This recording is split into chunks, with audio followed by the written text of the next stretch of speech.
সনাতন ধৰ্মৰ অৰ্থ। সনাতনৰ আক্ষৰিক অৰ্থ চিৰন্তন, অৰ্থাৎ যাৰ আদি আৰু অন্ত নাই। সনাতন ধৰ্ম, যাক হিন্দু ধৰ্ম বা বৈদিক ধৰ্ম বুলিও জনা যায়। ইয়াক পৃথিৱীৰ আটাইতকৈ পুৰণি ধৰ্ম হিচাপেও জনা যায়। ভাৰতৰ সিন্ধু উপত্যকা সভ্যতাত হিন্দু ধৰ্মৰ বহু চিন পোৱা যায়। এই ধৰ্ম প্ৰায় ১২,০০০ পুৰণি বুলি জনা যায়। আনহাতে কিছুমান পৌৰাণিক বিশ্বাস অনুসৰি হিন্দু ধৰ্ম ৯০,০০০ বছৰ পুৰণি। গীতাৰ মতে সনাতনৰ অৰ্থ। গীতাত সনাতন ধৰ্মৰ বৰ্ণনাও আছে। শ্ৰীকৃষ্ণই কৈছে, এই শৰীৰটো কাটি জ্বলাই ধোৱা বা শুকুৱাব নোৱাৰি। আজি আমি এই ভিডিঅ'ত সনাতন ধৰ্মৰ বিষয়ে আলোচনা কৰিম। তেন্তে আহকচোন ভিডিঅ'টো আৰম্ভ কৰোঁ। ভিডিঅ'টো আৰম্ভ কৰাৰ আগতে এটি কথা কৈ থওঁ, ভিডিঅ'টো যদি চাই ভাল পায় তেন্তে লাইক, কমেণ্ট, শ্বেয়াৰ কৰিব। লগতে কাষতে থকা বেল আইকনটোত ক্লিক কৰিব আৰু লগতে মোক ইনষ্টাগ্ৰাম আৰু ফেচবুকত ফ'ল' কৰিব। নমস্কাৰ, মই ডিম্পল নাথ। আপুনি শুনি আছে বি মটিভেটেড। সনাতন ধৰ্মৰ বিষয়ে শ্ৰীকৃষ্ণই যেনেকৈ কৈছিল, এইটোৱেই হৈছে চিৰন্তন, সৰ্বব্যাপী, স্থিৰ, স্বাস্থ্যৰ আৰু চিৰন্তন। শ্ৰীকৃষ্ণই অৰ্জুনক কৈছে, হে অৰ্জুন, যিটো বিন্ধি যোৱা নহয়, জ্বলি যোৱা নহয়, যিটো শুকাই নাযায়, যিটো তিতা নহয়, যিয়ে ঠাই সলনি নকৰে, কেৱল ঈশ্বৰৰ এনে ৰহস্যময় আৰু সৎগুণ আছে, যি শক্তি এই ঐশ্বৰিক গুণেৰে পৰিপূৰ্ণ। তেওঁ চিৰন্তন বুলি কোৱাৰ যোগ্য। এই পদৰ যোগেদি ভগৱান শ্ৰীকৃষ্ণই কৈছে যে যিটো কেতিয়াও নতুন নাছিল, নতুবা কেতিয়াও পুৰণি নহ'ব, নতুবা আৰম্ভণিও নহয়, নতুবা ইয়াৰ অন্ত নাই। অৰ্থাৎ ঈশ্বৰক নিজেই চিৰন্তন বুলি কোৱা হৈছে। হিন্দু নামটো কেনেকৈ পোৱা গ'ল? আচলতে হিন্দু নামটো বিদেশীয়ে দিছে। মধ্যযুগীয় কালত যেতিয়া তুৰ্কী আৰু ইৰাণীসকল ভাৰতলৈ আহিছিল, তেতিয়া তেওঁলোকে সিন্ধু উপত্যকাৰ মাজেৰে প্ৰৱেশ কৰিছিল। সিন্ধু সংস্কৃত নাম। তেওঁলোকৰ ভাষাত এছ শব্দৰ অনুপস্থিতিৰ বাবে সিন্ধু ক'ব পৰা নাছিল। সেয়ে সিন্ধু শব্দটো উচ্চাৰণ কৰাৰ সলনি হিন্দু বুলি ক'বলৈ ধৰিলে। এইদৰে সিন্ধুৰ নাম হিন্দু হৈ পৰিল। ইয়াৰ বাসিন্দাসকলক হিন্দু বুলি মাতিবলৈ ধৰিলে আৰু এইদৰে হিন্দু দেশৰ নাম পালে হিন্দুস্তান। শ্ৰীমদ ভাগৱত গীতাই ভগৱান শ্ৰীকৃষ্ণৰ শিক্ষা বৰ্ণনা কৰিছে, য'ত মানুহে জীৱন, ধৰ্ম, কৰ্ম, ধ্যান, শান্তি, সত্য, যোগ আৰু সফলতাৰ সকলো গুৰুত্বপূৰ্ণ বিষয় গভীৰভাৱে জানিব পাৰে। জ্ঞান যে যিকোনো মানুহৰ জীৱনত অতিকৈ উপযোগী, সেই কথা প্ৰমাণিত হয়। শ্ৰীমদ ভাগৱত গীতাত ভগৱান শ্ৰীকৃষ্ণই কুৰুক্ষেত্ৰত শিষ্য অৰ্জুনক কেৱল জ্ঞানৰ কথাই কোৱা নহয়, জীৱন জীয়াই থকাৰ কলাৰ বিষয়েও কৈছে। আমি হিন্দীত কৃষ্ণৰ উক্তিসমূহৰ বিষয়ে বিতংভাৱে জানিব পাৰোঁ আৰু দেখি আহিছোঁ বা শুনি আহিছোঁ, যিটো প্ৰতিজন মানুহৰ বাবে প্ৰেৰণাৰ উৎস হয়। ভগৱান শ্ৰীকৃষ্ণই মহাভাৰত যুদ্ধৰ সময়ত গীতাৰ এই শিক্ষা প্ৰদান কৰিছিল প্ৰিয় শিষ্য অৰ্জুনক। গীতাত দিয়া শিক্ষা আজিও সমানেই প্ৰাসংগিক আৰু মানুহক জীৱন-যাপনৰ সঠিক পথ দেখুৱাইছে। শ্ৰীকৃষ্ণৰ শিক্ষাই আমাক ধৰ্মৰ পথ অনুসৰণ কৰি ভাল কাম কৰিবলৈ শিকায়। ভগৱান বিষ্ণুৰ দশাৱতাৰ ভিতৰত অন্যতম কৃষ্ণ হিন্দু ধৰ্মৰ অন্যতম পৰম দেৱতা। তেওঁৰ বাণী অৰ্থাৎ তেওঁৰ দ্বাৰা কোৱা বাক্যই যুগ যুগ ধৰি ভক্তক অনুপ্ৰাণিত আৰু পথ প্ৰদৰ্শন কৰি আহিছে। কৃষ্ণৰ ভাষণত জীৱনৰ প্ৰতিটো দিশৰ বিষয়ে লুকাই থকা জ্ঞান আৰু প্ৰজ্ঞা সন্নিৱিষ্ট কৰা হৈছে। আমি কৃষ্ণৰ কিছুমান গুৰুত্বপূৰ্ণ বাক্য চাব পাৰোঁ আৰু সেইবোৰ আমাৰ জীৱনত কেনেদৰে প্ৰাসংগিক হয় সেই কথা বুজিব পাৰোঁ। এই কথাবোৰে আমাক ইতিবাচক প্ৰভাৱ পেলাই যায়। কৃষ্ণৰ কথাবোৰ গুৰুত্বপূৰ্ণ কাৰণ ই সদায় সাৰ্বজনীন সত্যৰ ওপৰত ভিত্তি কৰি গঢ় লৈ উঠে। এই কথাবোৰ যিকোনো ধৰ্ম, জাতি, সংস্কৃতিৰ ব্যক্তিৰ বাবে প্ৰাসংগিক হ'ব পাৰে।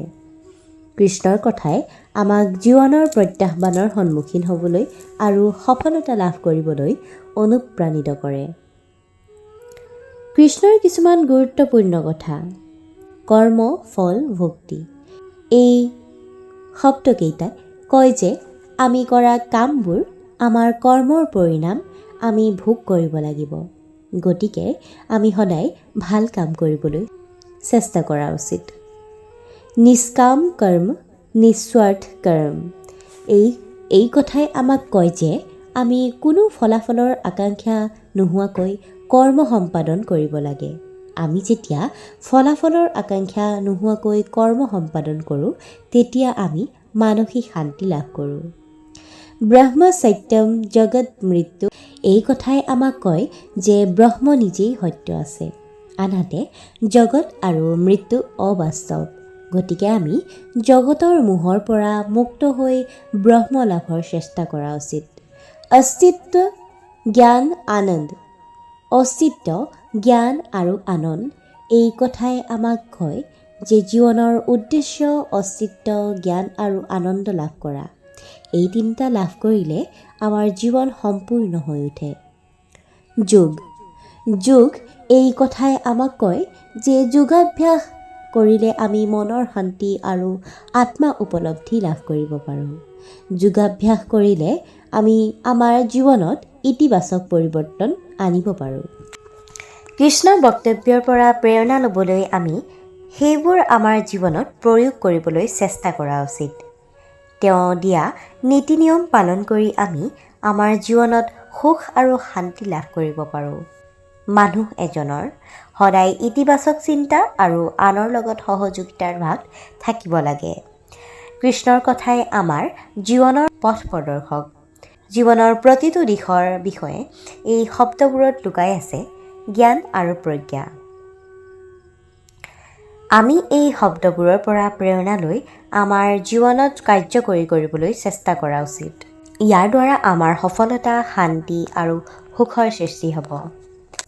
নিজৰ কাম কৰক, ফলাফল কামনা নকৰিব। এইটো ভাগৱতৰ এটি বিশেষ শ্লোক, য'ত আমাক কৰ্ম সম্পাদন কৰি ফলাফলৰ আকাংক্ষা ত্যাগ কৰিবলৈ পৰামৰ্শ দিয়া হৈছে। গীতাৰ এই শ্লোক আৰু অন্যান্য শিক্ষাই আমাক আমাৰ জীৱন বুজিবলৈ আৰু জীৱন যাপন কৰিবলৈ পথ প্ৰদৰ্শন কৰে। গীতাৰ এক অনন্য দিশ হ'ল ই কেৱল ধৰ্মগ্ৰন্থই নহয়, জীৱনৰ এক ব্যাপক দৰ্শন। ই আমাক জীৱনৰ উদ্দেশ্য, সফলতা, সুখ, সম্পৰ্ক আৰু আধ্যাত্মিক বৃদ্ধিৰ বিষয়ে পথ প্ৰদৰ্শন কৰে। গীতাৰ শিক্ষা আজি হাজাৰ হাজাৰ বছৰৰ আগৰ দৰেই প্ৰাসংগিক বুলি বিবেচিত হয়। ই আমাক কৰ্মযোগ, ভক্তিযোগ আৰু জ্ঞান যোগৰ জৰিয়তে কেনেকৈ এক অৰ্থপূৰ্ণ জীৱন যাপন কৰিব পাৰি সেই বিষয়ে শিকাইছে। গীতাৰ শিক্ষাই আপোনাৰ জীৱন কেনেকৈ সলনি কৰিব পাৰে জানিব বিচাৰেনে? আমি শ্ৰীকৃষ্ণই শ্ৰীমদ ভাগৱতত দিয়া বহুমূলীয়া বাক্যবোৰ চাম আৰু এই শব্দবোৰে আমাৰ জীৱনত কেনেদৰে ইতিবাচক প্ৰভাৱ পেলায় সেই কথা বুজিম।